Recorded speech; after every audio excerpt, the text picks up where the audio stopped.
से बाबा विश्वकर्मा पूजा की हार्दिक शुभकामनाएं।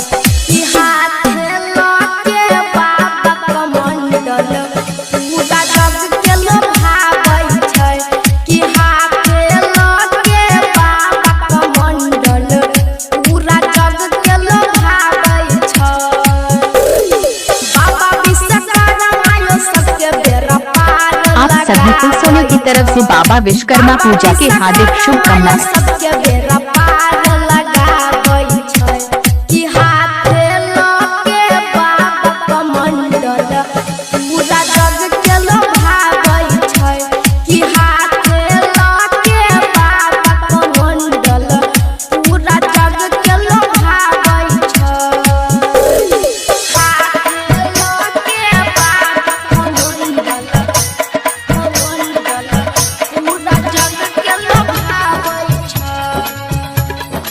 Sonu mobile repairing and video mixing centre माँ दुर्गा चौक कदमाहा। Mobile number 9693828938।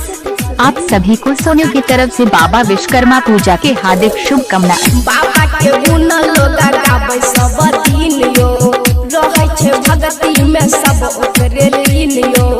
बाबा के गुण लोगा गाबै सब दिन यो, रहै छै भक्ति में सब ओकरे लीन यो।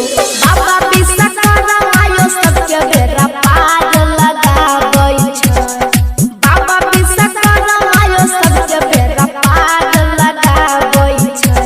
कि हाथे लके बाबा के मंडल पूरा जग के लोभाबै छै। कि हाथे लके बाबा के मंडल पूरा जग के लोभाबै छै। Sonu mobile repairing and video mixing centre माँ दुर्गा चौक कदमाहा। Mobile number 9693828938। आप सभी को सोनू की तरफ से बाबा विश्वकर्मा पूजा की हार्दिक शुभकामनाएं।